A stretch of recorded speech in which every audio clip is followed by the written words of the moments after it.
नमस्कार सगळ्यांना. स्वागत आहे तुमचं माझ्या चॅनलमध्ये. आज आपण बनवणार आहोत अस्सल पंजाबी स्टाईल राजमा मसाला. हॉटेलसारखा दाटसर आणि चविष्ट राजमा घरी कसा बनवायचा हे आज आपण पाहणार आहोत.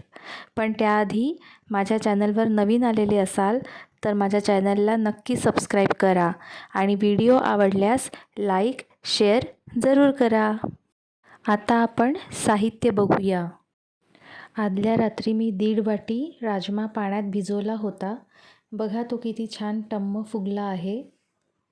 दाणे आकाराने जवळजवळ दुप्पट झालेले आहेत. रात्रभर भिजवलेला राजमा कुकरमध्ये मऊ होण्यासाठी मध्यम आचेवर 6 ते 7 शिट्ट्या होईपर्यंत शिजवणार आहोत. शिट्ट्या झाल्यानंतर कुकरचा प्रेशर स्वतःहून कमी होऊ द्यावा. यामुळे राजमा आतून व्यवस्थित मऊ होतो. ग्रेव्ही करायला 2 कांदे, 3 मिरच्या आणि काही लसणाच्या पाकळ्या, 1 विलायची घेतली आहे आणि किंचितसं आलं घेतलं आहे. याची आपण पेस्ट करून घेणार आहोत. हे जाडसर वाटून घ्यायचे आहे. आता आपण एका कढईमध्ये 2 ते 3 चमचे तेल घेणार आहोत आणि चांगलं कडक तापवणार आहोत आणि त्यामध्ये आपण भाजीला तर्री येण्यासाठी थोडीशी तेलामध्ये साखर घालणार आहोत. त्याने भाजीला तवंग चांगला येतो. आता आपण मोहरी घालणार आहोत. त्यानंतर जिरे आणि हिंग, 2 तमालपत्र, त्यानंतर आपण जे कांद्याचं जाडसर वाटण केलेलं होतं ते आपण आता फोडणीत घालणार आहोत आणि छानपैकी तेलात परतून घेणार आहोत. कांद्याचा कच्चेपणा जायला हवा, त्यासाठी आपण त्याला गुलाबीसर होईपर्यंत परतून घेणार आहोत. कांदा लवकर शिजायला हवा म्हणून थोडंसं मीठ घालत आहे. त्यामुळे कांदा लवकर शिजला जातो. आता 2 मिनिटं झाकण लावून कांदा शिजवून घेणार आहोत.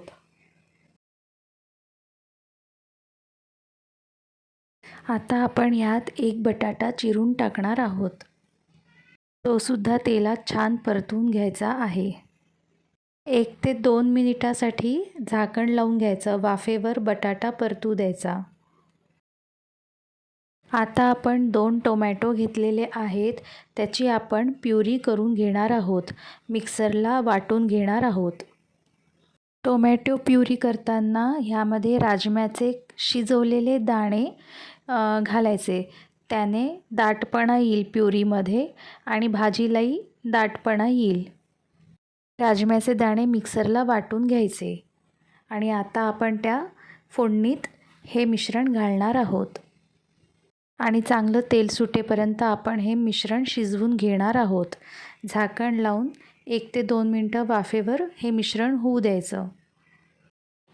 आता यात हळद, धनेपूड, गरम मसाला, तिखट, त्यानंतर राजमा मसाला, कांदा लसूण मसाला हे सगळं घालायचं आणि छानपैकी या मिश्रणामध्ये हे मसाले परतायचे आणि तेल सुटेपर्यंत छानपैकी वाफ काढून घ्यायची आणि ह्यामध्ये आता शिजवलेले राजमा आपण आता घालणार आहोत आणि ते सुद्धा छानपैकी ह्यामध्ये शिजवून घ्यायचे आहेत. आता चवीनुसार मीठ घालणार आहोत. थोडीशी गूळ पावडर. सगळं छान एकत्र करून आपण त्यावर झाकण लावणार आहोत. बघा कशी छान तर्री आलेली आहे. आता आपण आपल्या या राजम्याला एक तडका देणार आहोत. त्याने आपला हा राजमा एकदम स्पेशल राजमा होणार आहे. एका तव्यावर छानपैकी तेल घ्यायचं आहे 2 चमचे. त्यामध्ये जिरे, हिंग, 2 मिरच्या कट करून, आल्याचे तुकडे बारीक चिरून अशी छान फोडणी आणि त्यामध्ये तिखट आणि अशी फोडणी आपण त्या राजम्यावर ओतायची आहे. त्यामुळे राजम्याला एक सुंदर चव निर्माण होते. एकदम ढाबा स्टाईल राजमा तयार होतो. वरतून छान कोथिंबीर टाकायची आणि राजमा, ही जी स्पेशल राजमा भाजी आहे ती गरमागरम सर्व करायची. तुम्ही सुद्धा ही रेसिपी नक्की ट्राय करा आणि मला कमेंट बॉक्समध्ये नक्की सांगा की तुम्हाला ही रेसिपी कशी वाटली. जर तुम्हाला आजचा हा व्हिडिओ आवडला असेल तर व्हिडिओला लाईक करा आणि तुमच्या मित्रमैत्रिणींसोबत शेअर करायला विसरू नका. तुम्हाला राजमा भातासोबत खायला जास्त आवडतो की गरमागरम फुलक्यांसोबत? मला कमेंटमध्ये नक्की सांगा. मी तुमच्या कमेंट्सची वाट पाहत आहे. तोपर्यंत पाहत रहा शुचिता झटपट रेसिपीज. धन्यवाद.